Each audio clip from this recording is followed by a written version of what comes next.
Wait, remember Medabots? It's a lot like the other younger skewed anime shows we grew up with like Pokemon and Yu-Gi-Oh!, where 10-year-old Ikki Tenryo wants to be the world champion at Row Battle, who may just be able to work towards that goal after stumbling across an older model that just needs a spark, well, a medal to get it going. Two unlikely heroes have to work hard and train to be the best that no one ever was to be the kings of Row Battle. It's the typical story trope we've seen way before and will continue to see, as it's just nice to root for the underdogs, who clearly have this massive passion. Change this to a kid who wants to be the best, but in a tournament of spinning tops that clash against each other and you have Beyblade. Do that with trading cards, you got, well, all of these shows. But you add that companion aspect, you get a bit of that Pokemon in there. So when you see your favorite Medabot that's both yellow and named after a bee like a Transformer, technically he's named after a beetle, take that devastating hit, you feel the emotional weight of that. I like Beyblade, but here's how I felt as a kid when my Beyblade would get knocked out.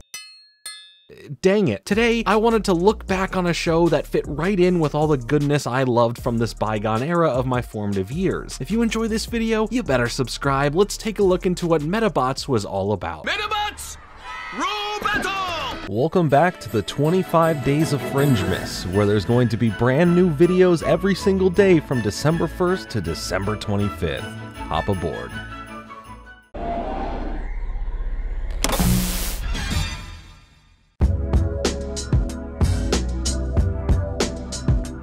First, what is a Medabot? Well, that's easy. It's a robot. A robot with a cap on its height to operate as companions to whoever acquires them, as they have their own self-awareness and their own personalities, making them all unique to how they have a relationship with their human, as well as how they handle themselves in battle. They are even customizable, because fashion first, always, duh, splitting up into separate parts, having the main base of the Medabot's frame holding the structure together. The arms and the legs from there, of course, and then the thing that powers them, the metal, which functions as the brain of the Medabot, what gives it that personality and flair. You can go further into finding cool and new exciting parts and upgrades to make your Medabot more powerful, or just cooler overall. In the world of the show, the hottest sport out there is Row Battles, where it's robot v robot, where there are both official matches that are regulated and of course street level matches that are also in more of the street rule ideals. But as far as the show itself, we follow 10-year-old Ikki, voiced by Samantha Reynolds, a determined kid who wants nothing more than his own Medabot, which his parents are not into getting for him. You know, a good rule of thumb as a parent is to never support your kid's dreams. It works every time. Despite this, after saving up as much as he could, Ikki is able to afford an older model of Medabot, clearly not up to date with what others out there in the sport have themselves. But the main problem with this model is that it doesn't have a medal to make it function. It needs its ghost in the shell, if you will. Luckily, Ikki does end up coming across a lone medal because that's just main character things, but it is explained later. And he is now able to bring the Medabot to life, and its name is Medabi, voiced by Joseph Motiki. The relationship between Ikki and Medabi is quite unusual compared to others and their Medabots, with Medabi's personality being more of a think for himself and always being ready for a fight type. Ikki, however, while being a bit too cocky for someone who just got a Medabot, like calm down, clashes with Medabi a lot, similar to the start of Ash's journey with Pikachu, which is coming to an end. So actually, side note, I have something special cooking for Pokemon in 2023. Let me know if you actually want to see something cool for Pokemon like that. But also, my Pokemon comparisons don't stop here, specifically because of how the video game side of the Medabots franchise is handled. Listen up, you lazy fan-hogging pest! It's break time, Medabi!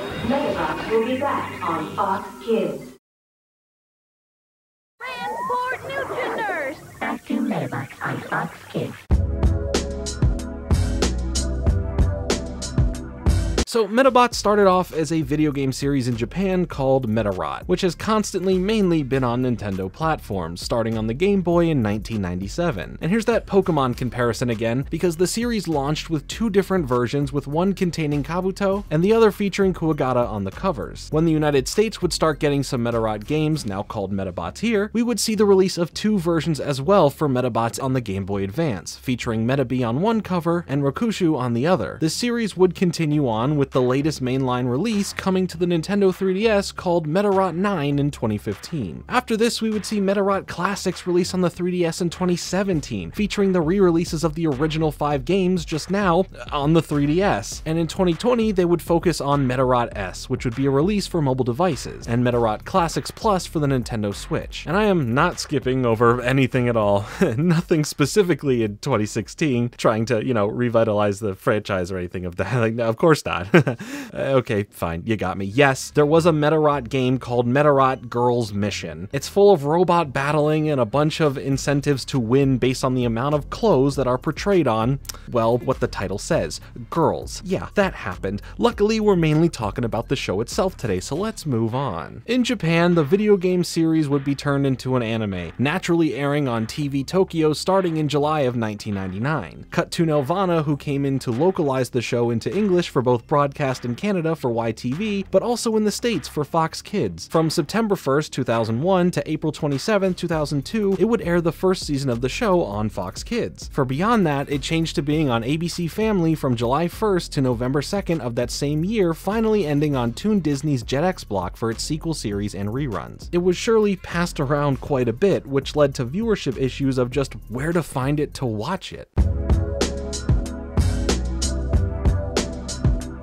When it comes to my overall thoughts on the show, I really enjoyed it. I was already a fan of the show from back when the English version was airing, and watching it now, it really is a charming little show. From the fun relationship between Icky and Medabots, to the action, to the comedy. This show really was trying to fire on all cylinders, and I think it actually did that for the most part. Legit, this show has so many moments that genuinely would get a laugh out of me, and at its worst, still would make me exhale air out of my nose. Constant gags that would build up tension where you're not sure what is actually about to happen, all for the tension to instantly be brought to a halt because the outcome wasn't anything too special. A good amount of the comedy as well comes from Mr. Referee, the sole referee who out of thin air appears in many different ways to officiate the row battle taking place. It's a gag that's always happening consistently, but something I'd always be waiting to see happen in an episode. But equally as good as the comedic moments in the show was the animation and how the action was beautifully done. Compared to the other major players in the space, the action in the show took the term action literally and showed a lot more movement, momentum, and what felt like a more intensive battle. It dizzies you in the best ways possible to deliver fights that feel like there are some real stakes here. The animation itself does have a nice constant movement as well that feels a bit more polished, combining the more simple-esque looks for the humans, giving them room to show emotion with a lot more emphasis on what that emotion is, over-exaggerating all these movements and really just playing around with this medium of storytelling. With the Medabots having a lot more detail, showing off more stoic yet powerful looks. It's a nice contrast between the humans and these soul-filled machines. It really just gives me this nostalgic feeling while watching it. The voice acting as well truly helps elevate the characters in the show, as it should, but here it doesn't feel phoned in for a dubbed version, but rather adding some gravitas to the characters like Medabots specifically, aiding in the more serious moments and intense battles, but even to the moments in between. What was also nice is that the show does establish throughout the series this bad guy group, because of course we need some reoccurring antagonist. But these guys, the Rubber Robos, aren't really what you'd call all that good or as evil as they initially come off at their job. Later on, they definitely step things up, but instead of just having them show up every episode and getting their plans foiled by the end of that episode, the show makes sure to have some fun with other antagonists throughout, giving some nice breaks from the same formula, only to bring it back in more fun ways at other times. Icky's story here grows as well, especially since getting Medabots, the two of them really are a great fit by the end of the series, proving to be great at what they both do. We meet so many cool and interesting characters that add some nice room to explore more of this world, like the Phantom Renegade, or Henry when not in that getup. Voiced by Jamie Watson, he's just this nerdy store clerk by day, but by night becomes the Phantom and is actually the reason that Icky finds the medal in the first place. The medal itself was dropped there by the Phantom Renegade, or Henry, himself, because Henry is overall pretty clumsy and not as cool as his alter ego tries to be. The medal is also pretty special itself. The powers that this specific medal holds in comparison to most Medabots is the reason he is unmatched in a lot of his early on fights. Also, learning the connections to Medabots and Henry and now Icky are pretty cool, allowing for some great world building that doesn't feel tacked on, but rather more planned out. Other characters like Erica, voiced by Lisa Yamanaka, who is this kid reporter, shows off a good friendship between them and Icky. We also have school bullies led by Samantha, voiced by Susan Laney Dalton, who has with her her lackey Spike, Mike, voiced by Robert Tinkler, and Sloan, voiced by Darren Frost, who proved to be this annoyance for a lot of people. There's Koji, voiced by Joe Vanicola, that adds a nice rivalry factor to things, and even Karen, voiced by Ashley Taylor, who comes in serving as a romantic interest for Icky. Throughout the series, we build a fun roster of characters that serve different purposes for the narrative, but it never detracts from the rest of the series. You get some awesome action, big laughs, and a whole lot more packed into this show. But then, why was it never on the mountaintops with the other anime shows coming to the States? The winner is Medabots! We'll be right back to Medabots on ABC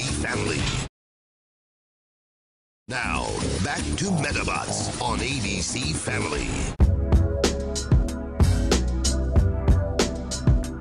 The series in the States would run for a few years with 52 episodes, then going into a sequel series called Medabots Spirits that contained its own 39 episodes. But why was this show never as big as the other shows like Pokemon, Yu-Gi-Oh!, Digimon, and more? It had a similar premise, but with its pacing, action, and comedy, it stood on its own pretty greatly. It just never had the reach. But it wasn't for lack of trying. Aside from the video games, specifically the ones that made their way to the States, it tried to follow the formula set by those other properties. A big market it was going after was the toy market. Heck, I even owned some toys growing up, with smaller toys, mid-sized toys, and full-on model kits. It would feature the ability to, just like the show, swap around parts and customize the Medabots. The packaging and overall aesthetic that Medabots went for was this digital look and this nice orange to yellow gradient title that really stands out, especially on the toys. This packaging rules, and I don't say that often when it comes to packaging. I take it very seriously. On top of that, just like everything else, it needed one more cherry on top to try and compete for attention in the space. Yep, a trading card game. And by gosh,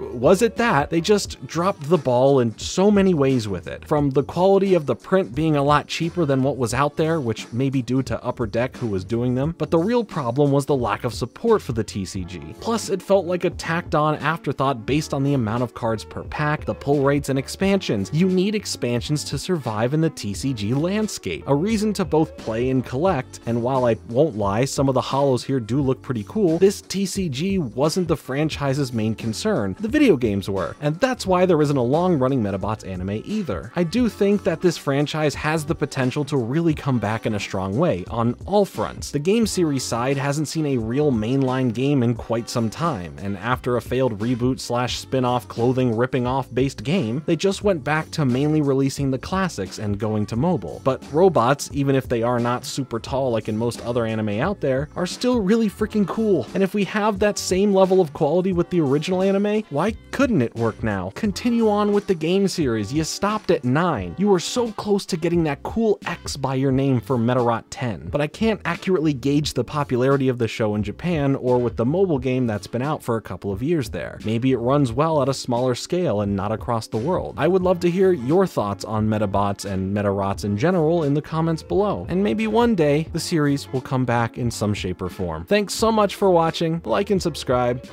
Later.